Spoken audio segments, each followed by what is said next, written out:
Jaya Radha Madhava, Jaya Kunja Bihari, Jaya Gopi Janavalabha, Girivaradari, Yashodanandana Braja Janaranjana, Jamuna Tiravanachari, Jaya Radha Madhava, Jaya Kunja Bihari, Gopi Janavalabha, Jaya Girivaradari, Yashodanandana Braja Janaranjana, Yamuna Tira Vanachari.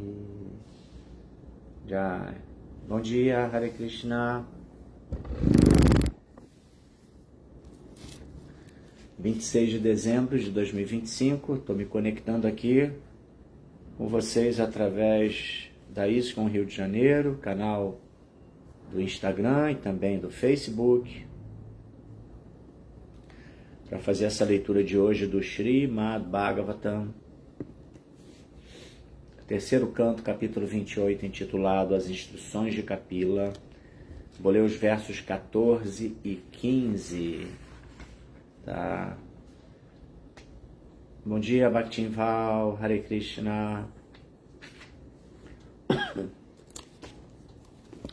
Om Namo Bhagavate Vasudevaya. Om Namo Bhagavate Vasudevaya. Om Namo Bhagavate Vasudevaya.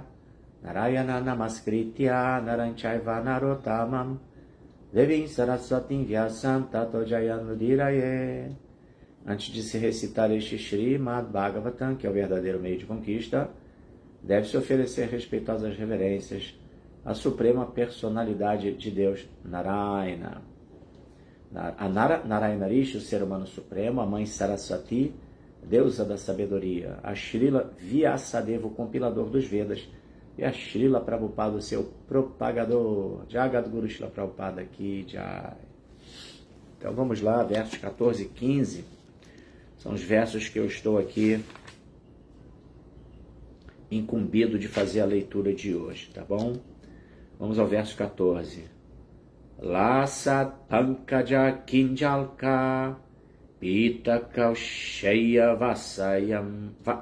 Vassasam Shrivatsa Vakshasam Brajat Kaustuba Mukta Kandaram. Vou ler de novo. Lasat Pankaja Kinjalka Pita Kausheya Vassasam Shrivatsa Vakshasam Brajat Kaustuba Mukta Kandaram. Laçat brilhante, Pankaja de um lótus, Kinjalka, filamentos, Pita, amarelos, Kausheya, veste de seda, Vassasam, cuja roupa, Shrivatsa, fazendo a marca de Shrivatsa, Vakshasam, peito, Brajat, brilhante, Kaustuba, joia Kaustuba, Amukta, pendurada em Kandaram, seu pescoço. Vamos à tradução e depois o significado dados por sua divina graça. Bhaktivedanta Swami Srila Prabhupada Ki Jai. Todas as glórias a Srila Prabhupada. Então a tradução é a seguinte. Ele tem os quadris cobertos por veste brilhante, amarelada como os filamentos de um lótus.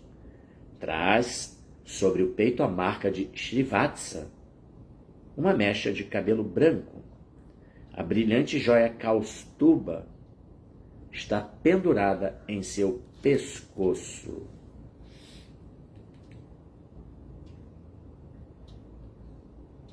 Significado, Srila Prabhupada aqui, Jai.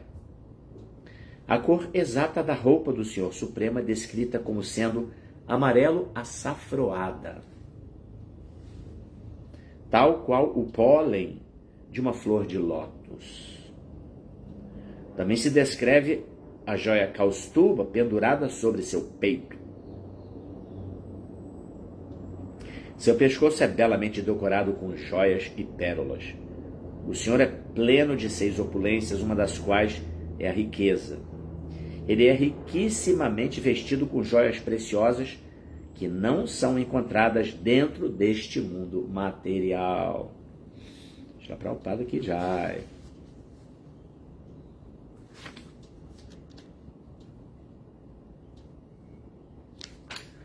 Vou ler logo o verso 15 porque eles se complementam.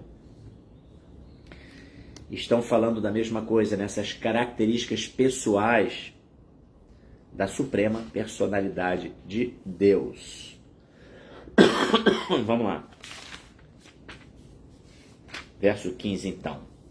Mata duirefa kalaya paritam vanamalaya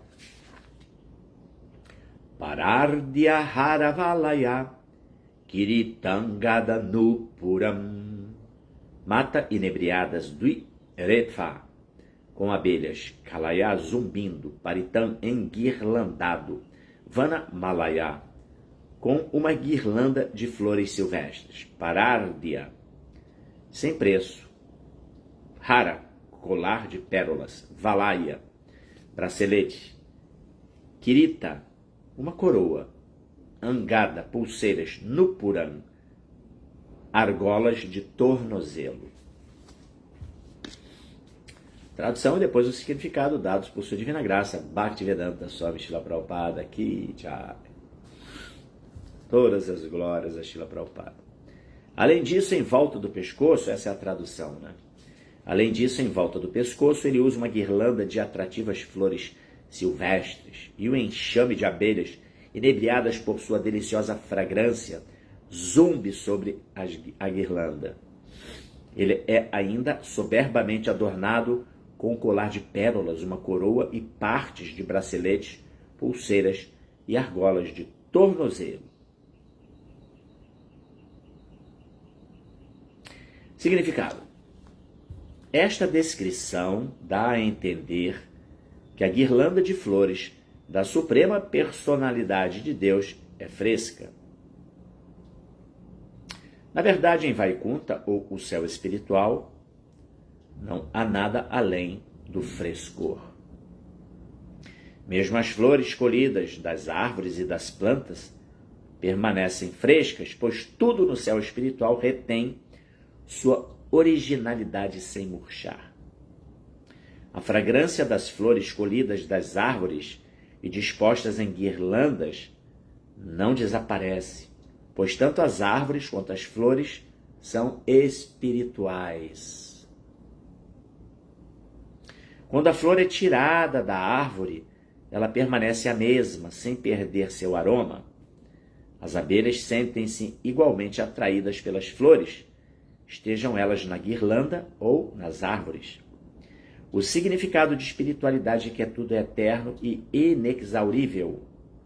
Tudo tirado de tudo permanece tudo, ou, como se tem afirmado, no mundo espiritual, 1 menos 1 é igual a 1 e 1 mais 1 é igual a 1.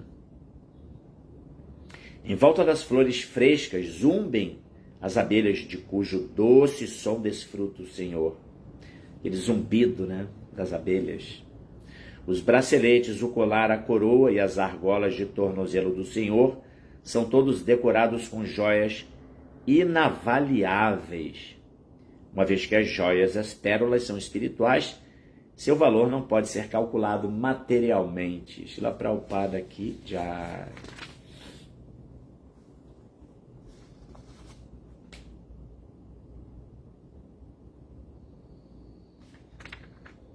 Om Gyanati Mirandasya Gyananjana Shalakaya Chakshurumilitandjena Tasmai Shri Gurave Namaha.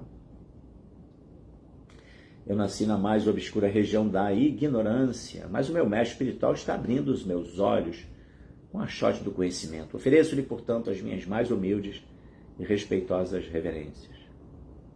Namah Vishnupadaya Krishna Prestaya Bhutale Srimate Bhaktivedanta Swami Nityanamine Sirupa Sanatana Bhatta Raghunatha Siddhiva Gopal Bhatta Dasa Raghunatha Sadhu Goswami Prabhuskichai Vanchakalpatarubhyascha Kripa Sindhubhya Evacha Patitanam Pavanebhyo Vaishnavebhyo Namo Namaha. Ofereço as minhas mais humildes e respeitosas reverências a todos os devotos Vaishnavas, devotos puros do Senhor, que estão cheios de compaixão por nós, almas caídas, e que são assim como as árvores dos desejos, porque são capazes de satisfazer os desejos de todo o mundo.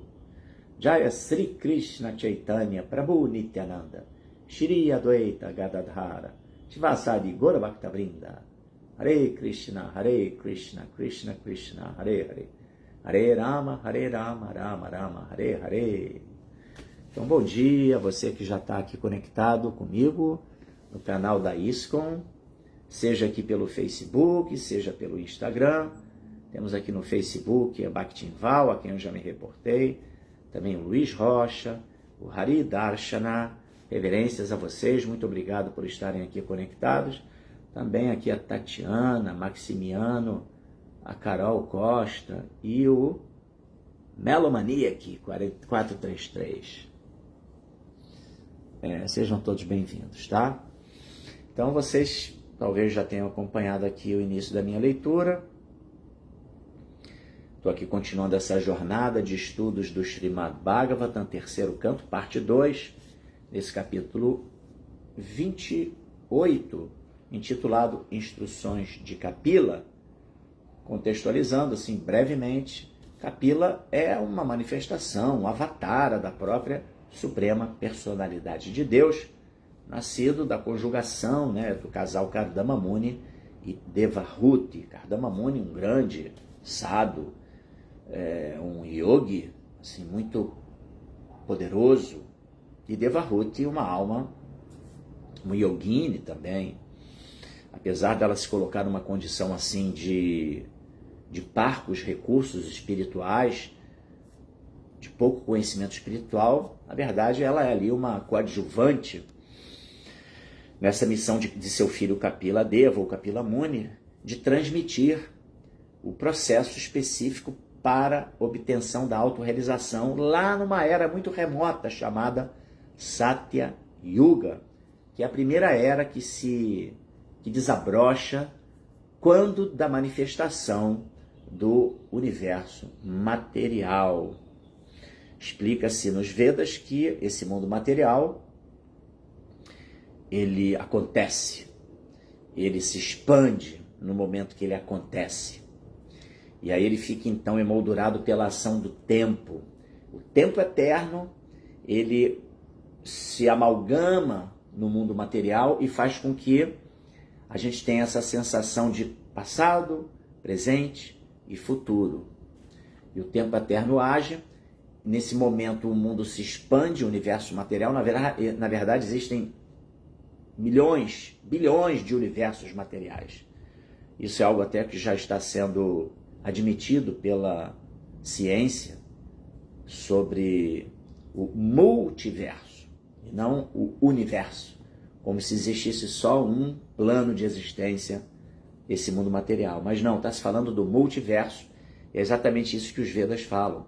Então, esse universo, esse multiverso, ele se expande, ele acontece. E assim que ele acontece no seu alvorecer, no seu florescer, ele se inicia com uma era chamada Satya.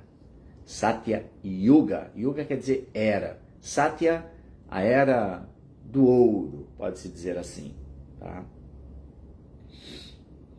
E é uma era muito auspiciosa, uma sociedade muito lúcida, muito sensata e muito, assim, influenciada por valores espirituais. Tá? As eras vão se desdobrando, vem a Treta Yuga, vem Dwapara Yuga. Na verdade, normalmente é Satya, Dwapara, Treta e depois Kali. São 4 eras.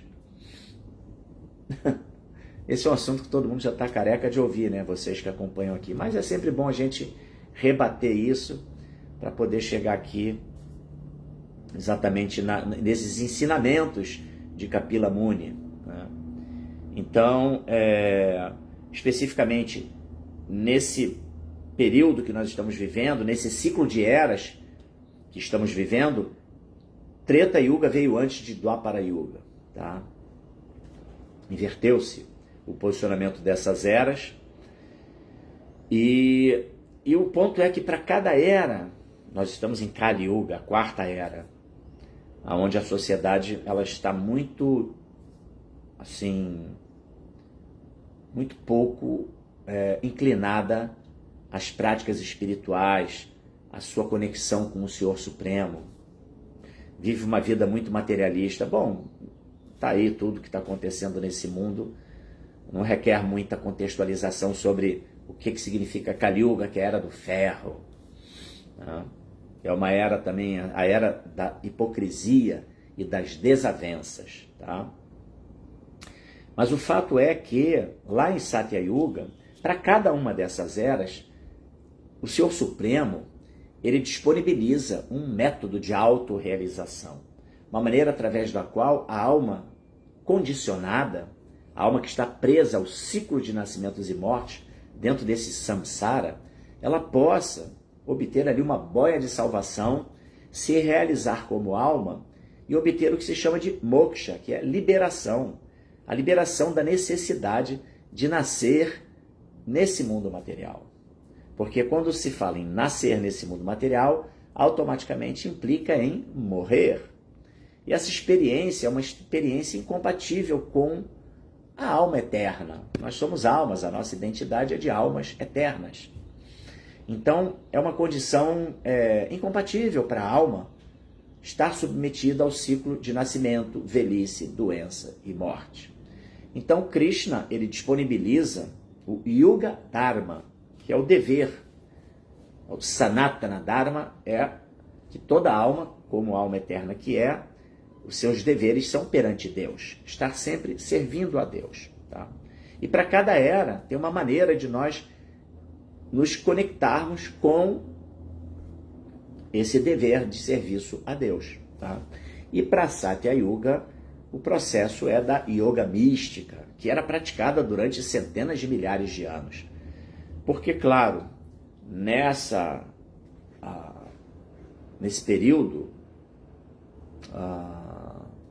de Satya Yuga, a duração de vida também era uma duração muito longínqua. Não era assim como agora que a gente vive 100 anos.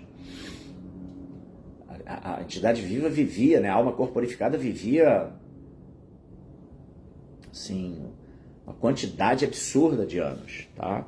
Isso é descrito lá nos Vedas, né? Tá tudo descrito aqui no Bhagavatam. Mas então, onde é que nós estamos? Estamos aqui nas instruções de Kapila. Ele está ali discorrendo sobre aqui o Paravyoma. Sempre tem gente nova, ao vivo e depois. Daí a importância dessa contextualização, né? Obrigado, Paravyoma. Hare Krishna. Então, Kapila Muni está ali explicando o processo adequado para aquele período remoto de Satya Yuga, tá? E já estamos na fase em que Kapila Muni está falando sobre o estado de total entrega, Dhyana Yoga, que é meditar na forma pessoal da suprema verdade absoluta, da pessoa de Deus. Suprema verdade absoluta. Os Vedas explicam que Deus, ele se manifesta assim, basicamente sobre 3 aspectos. Um aspecto chamado Brahman, que é assim a refulgência do seu corpo transcendental. E esse Brahman é a sua energia, assim como nós temos a energia do Sol, por exemplo, que emana do astro solar, que é a fonte dessa energia. Então, Deus é a fonte de toda energia. E esse é o aspecto Brahman, é um aspecto impessoal de Deus, é a energia de Deus. Tudo repousa nessa energia de Deus. Mas além desse aspecto Brahman, tem um segundo aspecto, que é o aspecto que permite a Deus ele ter a potencialidade da onisciência, ou seja, ele é consciente de tudo que está acontecendo com tudo e com todos, o tempo todo, que é a superalma, ou Paramatma, que se alinha com o conceito do Espírito Santo, naquela trindade do Pai, do Filho, do Espírito Santo, que é exatamente o Espírito Santo, é a presença de Deus em nós. Né? Então, por exemplo, se nós pegarmos num dia ensolarado, ao meio-dia, e você disponibilizar muitos copos de água, ou diferentes corpos d'água, copos ou corpos de água, né, na superfície, você vai conseguir ver refletido em cada um desses corpos de água, ou desses copos de água, o sol ali refletindo. Ele se faz presente. Então, isso assim ilustra, né, como que Paramatma, Deus ele se expande, tá, em múltiplas, incontáveis parcelas suas, como Parama, Atma, superalma, e está presente ali, na verdade, dentro de cada átomo da matéria. Então, compreendendo um primeiro aspecto, que é o aspecto impessoal de Deus, você está conhecendo um pouco sobre Deus, mas você conhece parcialmente essa verdade absoluta. Né? O termo verdade absoluta também é um termo bastante interessante, porque ele denota assim, um conceito mais amplo de Deus. Não meramente como o criador desse mundinho que nós habitamos, que nós vivemos. Deus, ele é muito mais do que isso. Ele o conceito de verdade absoluta é explicado como sendo de onde tudo emana, aonde tudo repousa e para onde tudo retorna. Ou seja, controle absoluto sobre tudo. Né? E então, compreendemos o Brahman, você compreende Deus parcialmente, mas não na sua totalidade. Você compreende a verdade absoluta parcialmente e não na sua totalidade. Aí você compreende que ele está em tudo. Tudo, na verdade, é a energia dele. E ele está presente em tudo, ele é onisciente. Então, ou seja, ele é onipenetrante, ele é onisciente, mas tem um terceiro aspecto, que é o aspecto Bhagavan. Van significa aquele que possui e Bhaga significa opulências.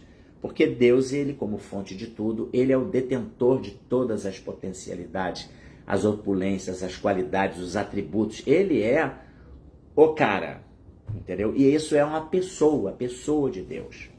Isso se alinha também com o conceito judaico-cristão, né, de que o homem é feito, conceito bíblico, não é isso? Que o homem é feito à imagem e semelhança de Deus, o que nos remete à compreensão de Deus pessoa, um indivíduo, naturalmente não uma pessoa como nós, seres falíveis, e que habitamos um corpo transitório, temporário, e que e que está submetido a 4 erros, né? Porque nós temos os sentidos imperfeitos, então nós temos a tendência de nos iludir, de enganar os outros. Nossos sentidos são imperfeitos, já falei, e a tendência é a iludir os outros também. Né? Então, Deus não, Deus é uma pessoa suprema, ele está absolutamente pleno e totalmente espiritual. Nós não estamos falando de uma pessoa que desenvolveu qualidade. Não, ele é Atmarama, ele já é pleno, totalmente autossatisfeito. Né? Então, aqui especificamente, no verso que nós lemos, olá, Humberto, Hare Krishna, Adailton também aqui presente, a Lu Valente, Biju Loven, Zé Augusto, Mahashraya, Assunção Oliveira, turma que está acompanhando aqui pelo Instagram, muito obrigado pela presença de vocês, aqui na ISKCON Rio também. Haridashana já mandou aqui um comentário, em Satya Yuga as pessoas vivem 100 mil anos. Treta 10.000, Dwapara 1.000 e Kali Yuga uns 100 anos. Obrigado, Haridarshana. Então,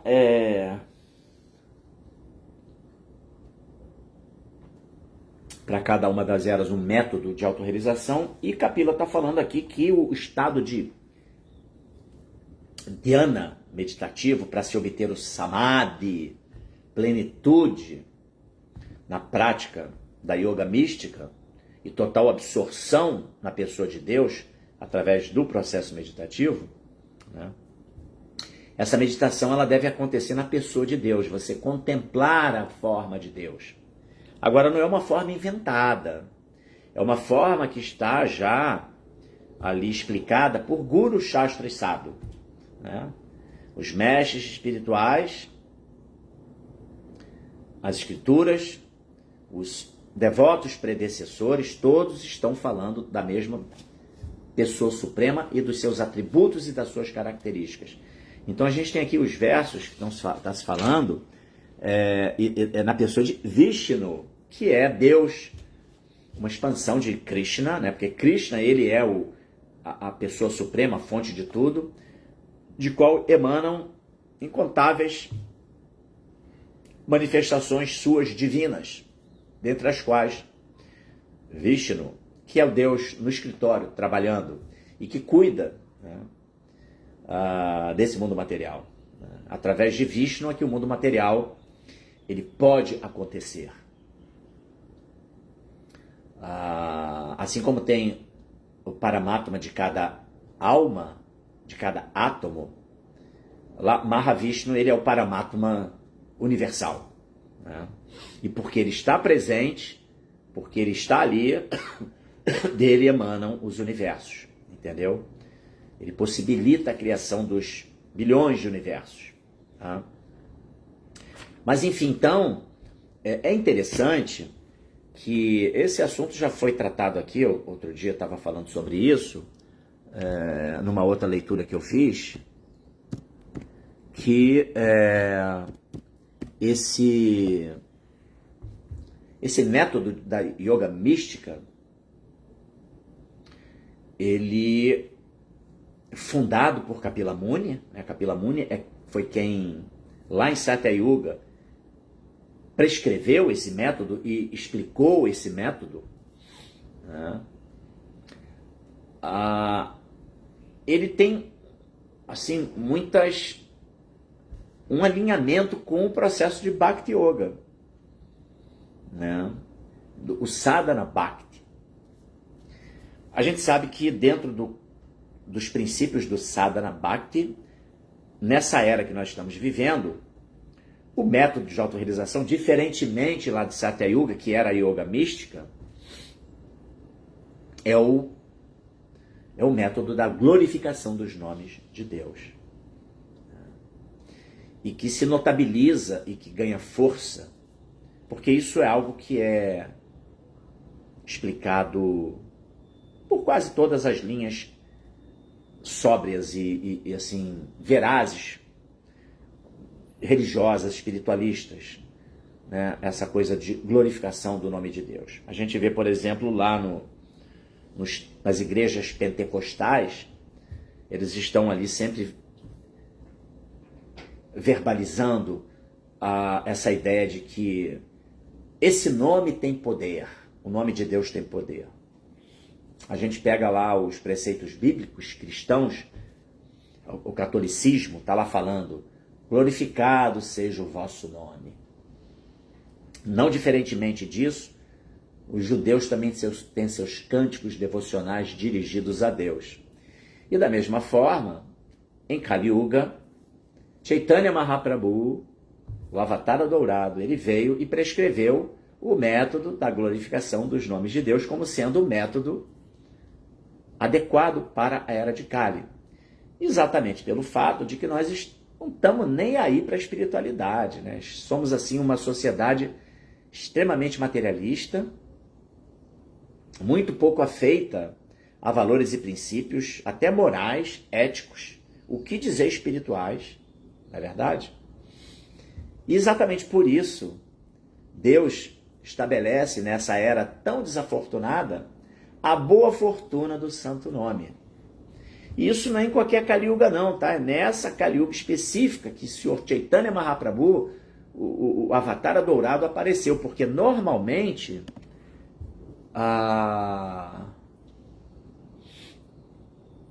não é Chaitanya Mahaprabhu que vem, entendeu? Não é. Gaura Narayana que vem normalmente, mas que não é Chaitanya e que não prescreve o cantar do Mahamantra Hare Krishna como é nessa era de Kali que nós estamos vivendo agora. Então nós temos uma boa fortuna de, nessa era de Kali, ela ter recebido o Avatar dourado do Senhor Chaitanya Mahaprabhu, que estabeleceu o Yuga Dharma de Kali Yuga, que é cantar o Mahamantra Hare Krishna, Krishna Krishna, Hare Hare, Hare Rama, Rama Rama, Hare Hare. Naturalmente, é um método muito prático, muito simples, né? Glorificar os nomes de Deus. Esse Mahamantra, ele é dotado da potência inconcebível de todos os nomes de Deus. Deus tem muitos nomes. Você pode chamá-lo de Alá, aquele que deve ser desvendado. Esse nome tem uma potência. Você pode chamar ele de Jeová, o Todo-Poderoso. Você pode chamá-lo até de Buda, que na verdade Buda, embora ele tenha estabelecido o niilismo, que é a religião que não tem Deus, na verdade não é uma religião em última análise, né? Porque não religa a Deus, apenas compreende esse mundo como um nada, que tudo é ilusão e nada existe, né? Mas tem pessoas que entendem, né, como Buda como sendo, e claro, e na verdade é uma manifestação também divina de Deus que veio negar os Vedas, veio negar as divindades védicas, né? Em razão de uma circunstância da má utilização dos textos sagrados para, admitir a matança de animais e a ingestão da carne desses animais sacrificados, né? Ou seja, também é um nome de Deus, tá? Então, ou seja, e que quer dizer o que? O iluminado, né? Então Deus tem muitos nomes. Mukunda, aquele que dá liberação, Vasudeva, aquele que penetra tudo, Rishikesha, o controlador dos sentidos, Govinda, aquele que dá prazer aos brahmanas e às vacas, Krishna, o todo atrativo, o mais fascinante. Então são incontáveis nomes que adjetivam as incontáveis, ilimitadas, inconcebíveis potencialidades da pessoa suprema, porque Deus, ele detém todas as qualidades, todos os atributos e os realiza perfeitamente. Tudo que Deus faz é perfeito, porque ele é a fonte de tudo. Tá? Mas enfim, então, onde é que eu estava? Então nós estamos, quando se canta o Mahamantra Hare Krishna, esse mantra é prescrito pela própria Suprema Personalidade de Deus, e por isso ele é dotado de o Mahamantra especificamente, Hare Krishna, é dotado de uma potência inconcebível. Nanamakari Bahuda Nidya Sarva Shakti Statar Pitani Amitai Smarane Nakalaha Etadrishitava Kripa Bhagavan Mamapi Durdaivan Idrisham Irajani Nanuragaha. Esse é o segundo shloka, o segundo verso do Sri Sikshastakam, que é um poema que Chaitanya Mahaprabhu deixou, a única coisa que Chaitanya deixou registrado, assim, escrito, de que se tem conhecimento, que é as instruções de como se abordar o cantar dos santos nomes. Porque embora seja um método muito simples, específico para essa era de Kali Yuga, mas obviamente requer um cuidado, um aprofundamento, uma compreensão. É simples, mas não é tão simples assim. É simples porque qualquer pessoa que cante esse santo nome, mesmo que sem a devida profundidade, se beneficia em razão da potência desse santo nome. Por isso até Bhaktivinoda Thakura, um mestre espiritual do nosso Guru Parampara, da nossa linha de sucessão discipular, tem um poema dele que ele fale... você não tem atração por cantar o santo nome? Cante mesmo assim. Você não tem vontade? Ainda assim cante o santo nome. Você está cantando o santo nome? Cante assim mesmo. Por quê? Porque o santo nome, o Mahamantra Hare Krishna, ele é tão poderoso que ele vai assim, promovendo a adequação do nosso cantar a ele mesmo, entendeu? Somente o santo nome, o Mahamantra Hare Krishna, pode nos purificar para que a gente possa entoar esse cântico devocional da maneira apropriada. Então existem, obviamente, instruções, e essas instruções estão contidas ali no Sri Sikshastakam. E o verso que eu mencionei, ele fala, Nanamakari Barudá, ó meu Deus, o Senhor tem centenas e milhares de nomes. E Nitya Sarva Shaktis, mas o Senhor dotou de potência esse Mahamantra com a potência inconcebível de todos os nomes de Deus. É um método muito simples, mas ainda assim eu não sinto atração por eles, entendeu? Então desafortunado que sou, não sinto atração por eles. Essa é a nossa condição, né? A gente não pega a nossa Japamala e vai cantar Hare Krishna todo dia, assim com aquele espírito de entrega, né? Às vezes tem uma batalha, né? Dependendo do guna que está atuando na nossa consciência, né? Ignorância, paixão ou bondade, aí vai variar nossa aptidão para o cantar do santo nome, não é verdade? Então tem dias que se acorda, cantar Japamala, cantar Japamala, vamos lá, é um pouco arrastado, mas cante assim mesmo, faça o processo meditativo do santo nome, né? Então esse método é o Yuga Dharma da era de Kali Yuga, tá? Mas sim, voltando ao ponto, então nós temos um método prescrito para essa era. Em última análise, é o método que nos conduz ao estabelecimento de uma consciência de Bhakti, que é você utilizar todos os seus recursos para servir a Deus. Entendeu? Tanto recursos internos de você, alma espiritual, quanto os recursos externos, que são os seus bens, as suas posses, né? Fazer o máximo possível de uso de tudo que você dispõe para servir a Deus. Absorção total em Deus. Tá? E aí, é nisso que eu estou falando, que tem um alinhamento lá do método da yoga mística com Bhakti Yoga, o culto de Bhakti. Tá?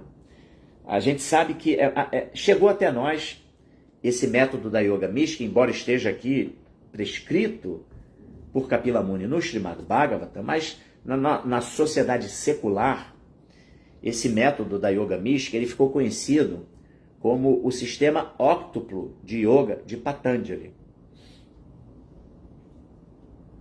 Mas, na verdade, Patanjali ele copiou, né? Como outro dia até o Haridarshan aqui, não, Patanjali meramente ele copiou. Como é que é? Copiou, colou. Copiou, colou. Então, Patanjali, ele copiou, colou. Né? E detalhe, o método de Dhyana, ele não alerta sobre que devemos meditar na pessoa de Deus. Né? Ele fala que deve-se meditar ali na força do cosmo, na energia do cosmo, entendeu? Ele não está antenado com a meditação na pessoa de Deus. E que esse é o objetivo do yoga. O objetivo do yoga é a nossa conexão com Deus. Né? Então esse sistema óctuplo, que Patanjali se refere, ele está descrito aqui por Kapila Muni. Né? E aí, o Samadhi,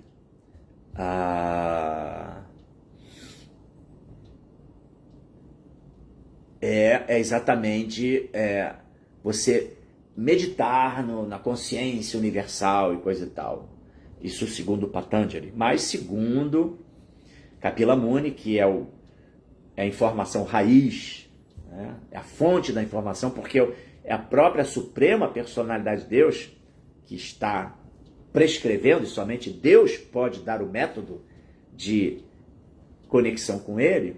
Kapila Muni está dizendo, não, o processo do dhyana, a meditação, é na pessoa de Deus. E aí nós temos aqui os versos que vêm se seguindo, E está se falando, né? Olha só.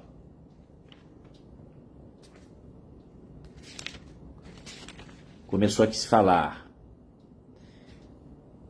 Ao purificar a mente inteiramente mediante esta prática de yoga, deve-se concentrar-se na ponta do nariz com os olhos semicerrados e ver a forma da suprema personalidade de Deus. A suprema personalidade de Deus tem alegre semblante semelhante ao lótus, com olhos rosados como o interior do lótus e corpo moreno como as pétalas do lótus azul. Ele porta búzio, disco, massa e em 3 de suas mãos. Depois vem falar então, ele tem os quadris cobertos por veste brilhante amarelada, como os filamentos de um lótus. Traz sobre o peito a marca de Srivatsa, uma mecha de cabelo branco. Aqui no peito ele tem uma mecha de cabelo branco. E a brilhante joia Kaustuba está pendurada em seu pescoço. Esse foi o verso 14 que eu li. E depois o 15. Além disso, em volta do pescoço, ele usa uma guirlanda de atrativas flores silvestres e um enxame de abelhas, inebriadas por sua deliciosa fragrância, zumbi sobre a guirlanda.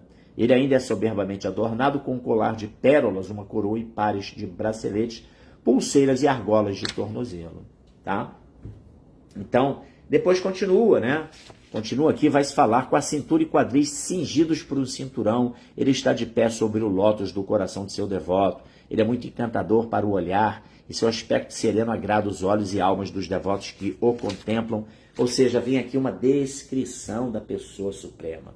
Agora eu pergunto para você, quem está interessado nisso? Entendeu?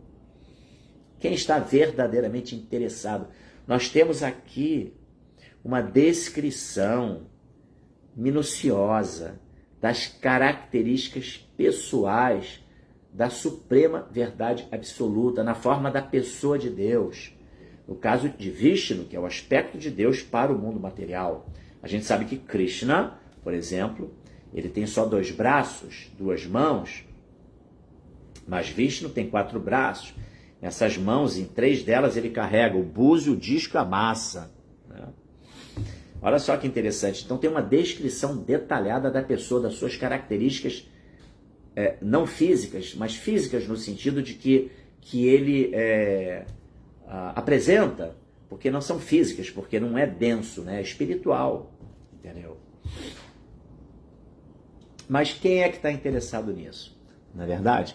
Então, aqui o Otávio Daniel, o Ojasuidasa, ele fala, e os semideuses e os sábios não me conhecem, Bhagavad Gita 10:20.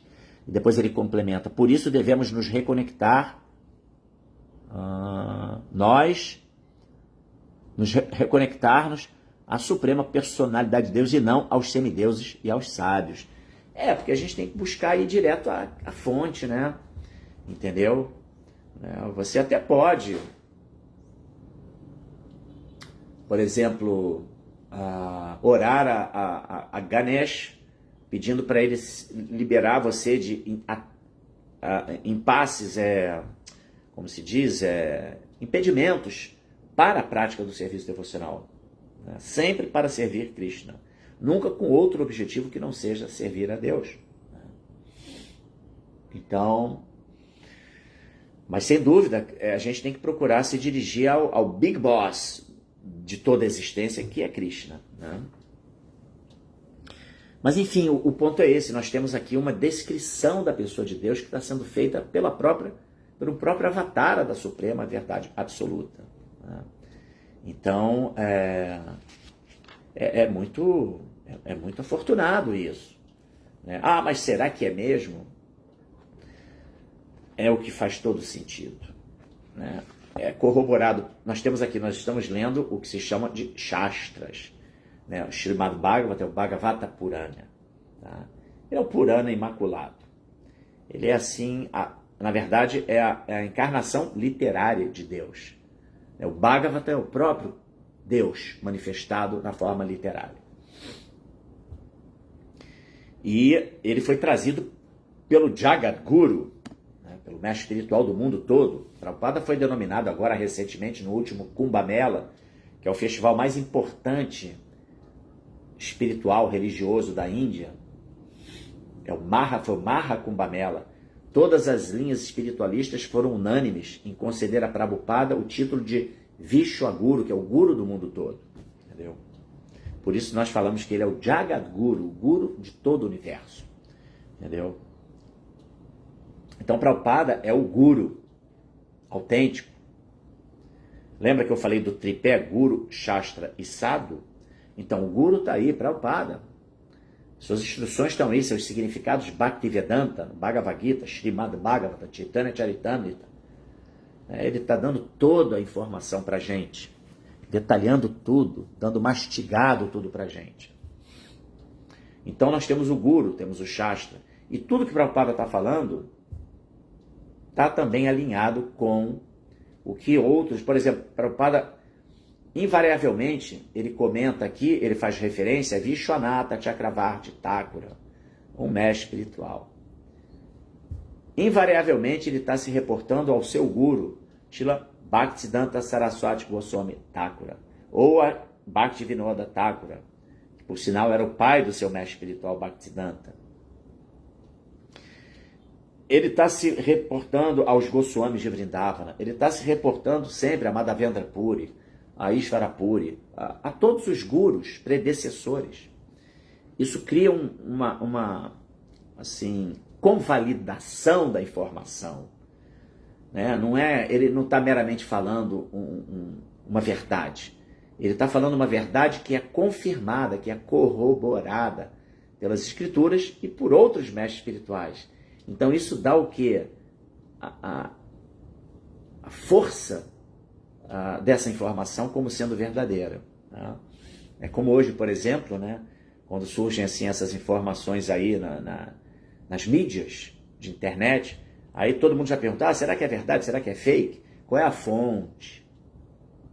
Então, da mesma forma, o conhecimento védico ele chega até nós através do tripé Guru, Shastra e Sadhu. E isso denota a verdade que é esse conhecimento. Tá? E agora o ponto assim, bastante importante, tá? É que está se falando aqui, no segundo verso que eu li, no 15, essa característica do mundo espiritual, que tudo é fresco, tudo é momento presente. Eu mencionei que o mundo material se manifesta e o tempo eterno cala, o tempo eterno se amalgama no mundo material e se manifesta como passado, presente e futuro. Só que o tempo é eterno. Ele não é isso. Essa constituição, essa sua fragmentação, digamos assim, ela é fruto da percepção sensorial de nós, almas corporificadas. A gente percebe o tempo dessa maneira, tendo passado, tendo presente e que vai ter o futuro. Mas se nós observarmos, a única coisa que existe realmente é o agora. Passado passou, futuro nem existe. E o que está valendo é o que nós estamos fazendo agora. Esse momento presente, ele é sempre presente, ele no mundo espiritual, não se tem essa percepção de, passou, vem alguma coisa à frente. Não, é aquilo. E isso dá a cada momento o frescor para aquele momento. Ele é um momento único. É o momento presente. Eterno momento presente. Só se vive aquele momento. Entendeu? Então, por isso, Prabhupada ele menciona aqui que espiritualidade, o significado de espiritualidade é que tudo é eterno e inexaurível. O que significa inexaurível? Que não se exaure, que se mantém, se preserva. Por exemplo, se você pegou uma flor aqui, tirou na rosa da roseira, aí você vai ali sentir o aroma daquela rosa. Mas o tempo, o kala nesse mundo material, ele vai agindo e vai tirando a potência do frescor daquela flor, o seu aroma, e aquela flor vai definhar e vai, entendeu? Ela morre. Ela perde os seus atributos. Só que no mundo espiritual não tem isso. Né? Tudo tirado de tudo permanece tudo. Ou, como se tem afirmado no mundo espiritual, 1 menos 1 é igual a 1 e 1 mais 1 é igual a 1. Tudo é momento presente, tudo está sempre fresco, entendeu? Nada se decompõe. Essa é a característica do mundo espiritual e é isso aqui que está se falando, nesse significado. É um ponto importante, né? Mas só para falar mais um pouquinho sobre a correlação do sistema da yoga mística com Bhakti, a yoga mística ela prega, né, aqueles estágios yama, niyama, que é você rejeitar, né, você se privar da prática de atividades que não são benéficas para a jornada espiritual, né? Os yamas. E depois os niyamas, você adotar determinadas disciplinas, entendeu? Condutas favoráveis à prática da vida espiritual. Isso está também orientado no Upadeshamrita, que é o néctar da instrução. Esse é o Upadeshamrita, ele é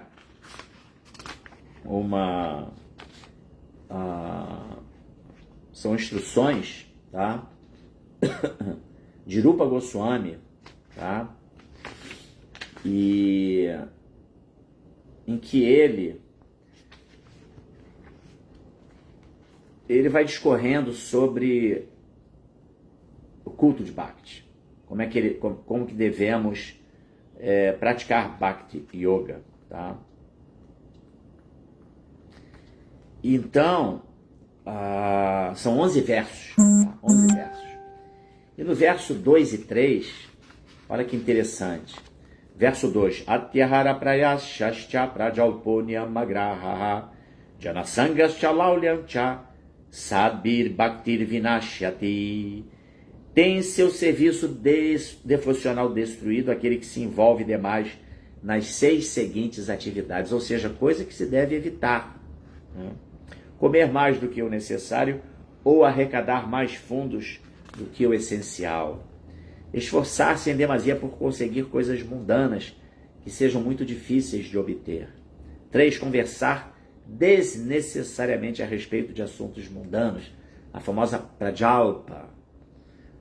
Praticar as regras e regulações das escrituras só por segui-las e não pelo avanço espiritual, ou rejeitar as regras e regulações das escrituras e trabalhar independente ou caprichosamente. E 5. Associar-se com pessoas de mentalidade mundana que não estão interessadas na consciência de Krishna. E 6. Estar ávido por realizações mundanas. Então, olha só, está bem alinhado com o conceito dos yamas, é verdade? Depois, os niyamas, né? O que você deve fazer para o progresso espiritual, para a prática ali do sistema óctuplo de yoga, tá?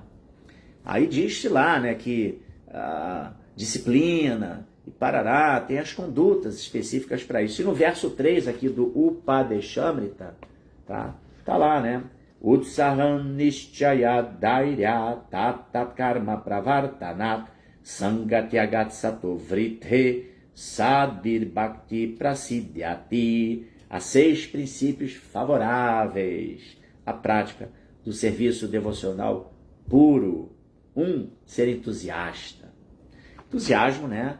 Essa palavra entusiasmo, ela parece que vem do grego, do latim. Ela quer dizer Deus dentro de você, presente. Asmo de alma, em tu, em você. É o conceito de Paramatma. E porque você está com Deus dentro de você, como é que você vai... Bom, Deus está dentro de todo mundo, ponto. Mas como é que você fortalece a chama divina dentro de você? Se relacionando com Deus, não é verdade? Né? Você dialogando com Ele, você percebendo a presença dEle. E aí você fortalece, aí você fica o quê? Entusiasta, porque você está vivo e com Deus presente em você, dentro do seu coração, juntamente com você, alma espiritual, que a alma está situada dentro do coração e junto com a alma no coração está Paramatma, né? Então isso faz com que a gente tenha o que? Entusiasmo, dá sentido à vida, né? Então, ser entusiasta é um princípio fundamental, o primeiro princípio da vida espiritual. Entusiasmo é tudo, né? Depois, 2, esforçar-se com confiança. Você saber que esse seu esforço Ele está ali, Krishna está ali dando abrigo, entendeu? Fica tranquilo, você vai obter, atingir o seu objetivo, porque Krishna, ele é seu amigo, entendeu? Ele quer o seu bem. Depois, 3, ser paciente. A gente tem que ter calma, tijolinho por tijolinho, construir a nossa jornada. Nada pode ser abrupto, porque senão vai ser uma construção sem fundação. Tem que ter fundação, tem que ter pilares, alicerces sólidos para a construção da jornada espiritual, tal qual uma edificação. Precisa da fundação bem sólida, né? Depois vai se construindo tudo passo a passo. As coisas não acontecem assim do nada. Então, ser paciente. 4, agir segundo os princípios reguladores, tais como Shravana Kirtana, Vishnu Smarana, né? Você ouvir, primeiro passo na jornada espiritual, você começar a ouvir sobre Deus, escutar os devotos falarem sobre Deus, escutar as escrituras, entendeu? Colocar sua audição para ouvir aquilo que é importante, não para ficar ouvindo conversas desnecessárias, fofocas desse mundo material, fofocas sobre pessoas mundanas que não tem nenhum atributo divino realmente, entendeu?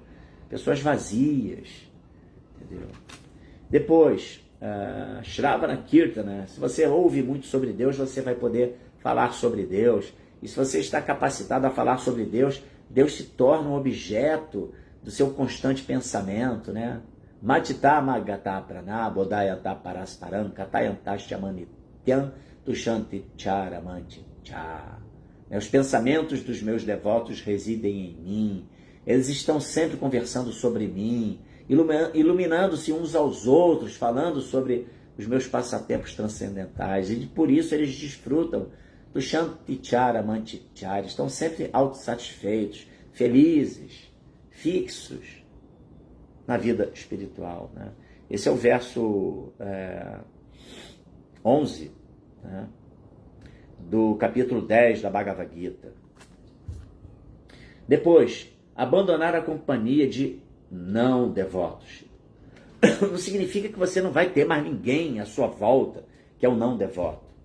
Entendeu? Mas que você vai associar-se, você vai pegar para você a associação dos devotos. E aqueles que não são devotos, mas que fazem parte do seu convívio, na sua humildade, você vai dar a sua associação, vai procurar oferecer a eles aquilo que tem valia, que é conhecimento espiritual, o pouco que você aprendeu, entendeu? Ali, mas na humildade, entende?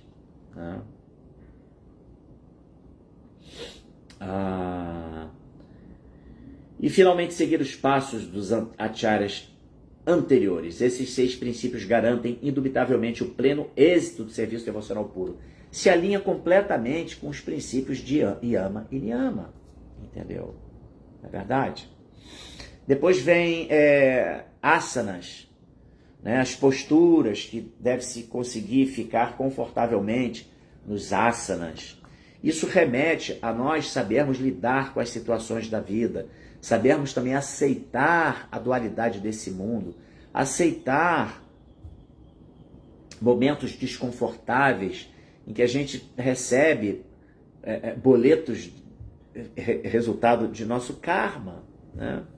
Ações pregressas, aí vem uma situação que não é legal, um revés da vida, mas você tem que aceitar e saber que aquilo é para o seu bem, tirar o néctar do veneno, né? Ficar confortável apesar da situação adversa, entendeu? Pratyahara, a gente sabe da importância do processo de cardiorrespiratório, né? Pratyahara é você fazer funcionar dentro de você o ar vital, com que ele circule. Prabhupada fala dos 6 sistemas respiratórios, um do estômago, outro do palato, do cérebro. Está aqui no verso número 6, Prabhupada vai falar sobre isso, entendeu? Estômago, coração, área dos pulmões, palato, sobrancelhas aqui, né, no terceiro olho, e finalmente aqui em cima, no topo da cabeça, que é do cérebro, entendeu? Então, irrigar, oxigenar todo o nosso sistema, entendeu? É muito importante para a tomada de decisões, para práticas meditativas, para a execução de qualquer tipo de atividade, até física, né? Você vê os atletas, como que eles executam, eles fazem a respiração, aprofundam a respiração no momento de executar por exemplo, no basquete, o arremesso, ou no futebol, bater o pênalti, né? O atleta, você vê lá, ele oxigena bem o seu cérebro para ele ter o discernimento, executar perfeitamente o movimento e concluir a jogada de forma satisfatória. Então, quando a gente canta Japa Mala, nesse processo meditativo, a gente também executa ali um pranayama, né, de alguma forma. E aí você vai pratyahara, que é você tirar os sentidos dos objetos dos sentidos. Isso é totalmente bhakti. Você entender que Krishna está por trás de tudo, né? E aí você rejeita as distrações do mundo material, né? Você, através da prática do serviço devocional, vai purificando os seus sentidos e sentindo mais prazer na execução do jagya, do dever sagrado, da atividade espiritual. É impressionante, né? Depois dharana, fixar-se, né? Fixar-se ali totalmente. Eu falei o pratyahara, né? Tá, falei do pratyahara, dharana, concentração em uma coisa só no serviço devocional. O devoto, o culto de Bhakti, o devoto avançado, o único objetivo dele é servir a Krishna, né? Depois, dhyana, meditação total, como estamos aqui nos versos que lemos, né? O 14 e 15, total absorção em você meditar na pessoa de Deus. E finalmente Samadhi, né? Que no processo de Bhakti Yoga é o Atma Nivedana. Você entregar mente, coração, você se entrega de corpo e alma para servir a Deus. Então é impressionante, tem um alinhamento muito interessante, né? Então é isso, gente, é o processo aí de Satya Yuga, prescrito por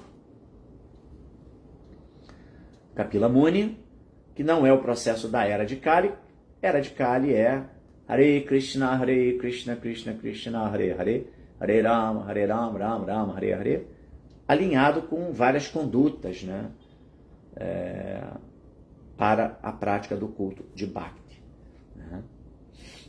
Então, Srila Prabhupada aqui, Jai. E sim, amanhã, sábado, estaremos realizando um grande Harinama. É o Harinama do mês de dezembro. Nós temos realizado um Harinama por mês. Harinama é a nossa procissão que a gente vai às ruas para distribuir esse santo nome indiscriminadamente para todas as almas que estão aí, que quiserem e que não quiserem, porque todo mundo que escuta o Mahamantra, de alguma maneira, vai se beneficiar desse Mahamantra, né? Potência dos santos nomes de Deus, né? E amanhã, sábado, a gente vai estar se concentrando ali às 15 para as 4 da tarde, ali em frente na praia de Ipanema, em frente à rua Joana Angélica, fica entre os postos 9 e 10 da praia. A Joana Angélica é uma das ruas da saída ali do metrô da Praça Nossa Senhora da Paz. E iremos numa caminhada até o Arpoador, cantar os santos nomes, e ao final desse Harinama vamos subir a pedra do Arpoador, vamos nos sentar ali confortavelmente e fazer bhajans, cantar o santo nome até o pôr do sol e um pouco depois do pôr do sol, tá? Então, estou aqui aproveitando para convidar vocês a participarem desse Jagya, tá? E agora eu vou me reportar aqui alguns comentários, tá? Pessoal aqui do nosso Instagram não parece que tem nenhum comentário, mas tá aqui. Haridarshana, Sri Chaitanya Mahaprabhu aparece uma vez em cada dia do Senhor Brahma, seguido do aparecimento do Senhor Krishna. É isso aí, não é em toda a Kali Yuga, não. Não é toda a Kali Yuga que ele vem, não. Tá? Aí depois ele comenta ainda o Haridarsha. A palavra entusiasmo vem do grego entusiasmos.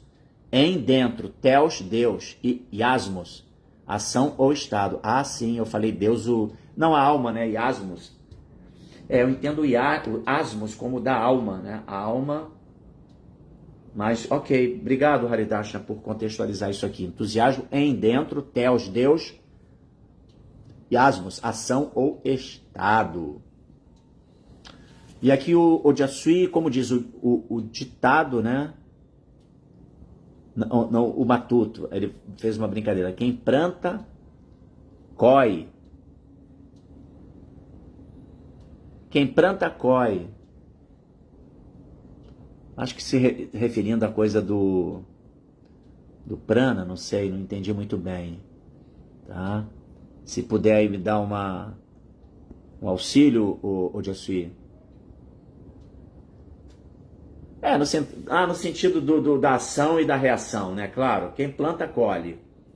Perfeito.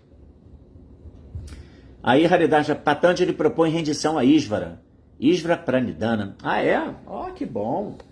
Porque o que eu vejo, assim, das orientações do sistema óctuplo é que meditar no cosmos, né? No infinito, na totalidade da existência, parará. Mas se ele está falando do Isvara Pranidhana como sendo o mesmo Isvara que o Sr. Brahma fala, né, se refere, né, Isvara Paramakrishna, Satitananda Vigraha, Nadiradir Govinda Sarva Karana Karanam, que ele fala que Krishna, né, Krishna é o Parama Isvara, é o Isvara Supremo, ó, aí ok, né? Aí muito bem, tá?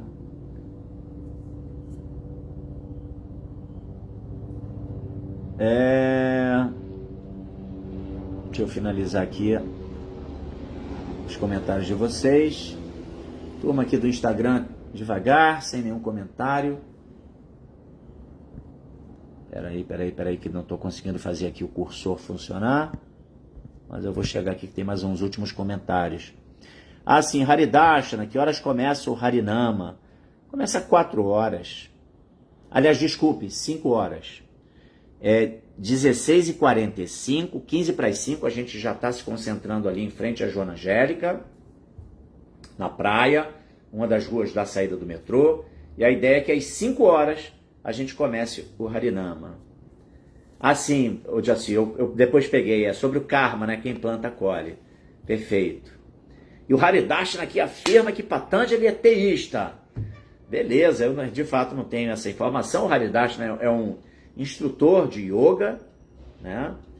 Tem muita orientação do Astanga Yoga, do Hatha Yoga, do Raja Yoga, enfim. E, portanto, está aqui afirmando que Patanjali é teísta. Então, tá tudo certo, né? Fala aí, Adema, chegou um pouco tarde. Você que chegou depois e que, enfim, essa aula ela fica aí no Facebook, fica no Instagram, e ela vai ser alocada também lá no nosso YouTube, ISKCON Rio Bhakti Center. Beleza? Então, gente, foi muito legal estar aqui com vocês, desejando desde já um bom final de ano, que o Natal tenha sido legal para todos. Um bom final de ano, uma boa virada de ano, sem meter o pé na jaca, né? Preservando, né, os princípios espirituais. Quem puder participar do Harinama será muito bem-vindo. Repetindo, amanhã, sábado, reunião ali, concentração 15 para as 5 da tarde, na Praia de Ipanema, em frente à rua Joana Angélica, uma das ruas ali da Praça Nossa Senhora da Paz, saída do metrô, e caminhada em Harinama até o Arpoador, e no final da tarde a gente subir a Pedra do Arpoador e cantar os santos nomes em bhajans, tá? E vai ser muito legal. E domingo temos o Festival Transcendental, o último Festival Transcendental de domingo. Começa às 3 horas da tarde. As atividades começam às 11, que tem um yoga para todos. Tem almoço, lá do nosso Hari Lanches. Se não tiver almoço, tem vários quitutes. E 3 horas começa o festival de domingo. Inclusive, domingo agora eu vou estar lá fazendo a leitura do Bhagavad Gita, como ele é. Encerrando, né, os nossos festivais de domingo desse ano de 2025. Quem puder comparecer, vai ser um grande prazer também compartilhar desse momento com vocês, tá bom? Então, Srila Prabhupada Ki Jai, fico por aqui. Haribol, Jassi, muito obrigado por sua participação. Haridashana, todos os demais que trouxeram comentários. E você também que acompanhou aqui pelo nosso Instagram. Srila Prabhupada Ki Jai, Haribol.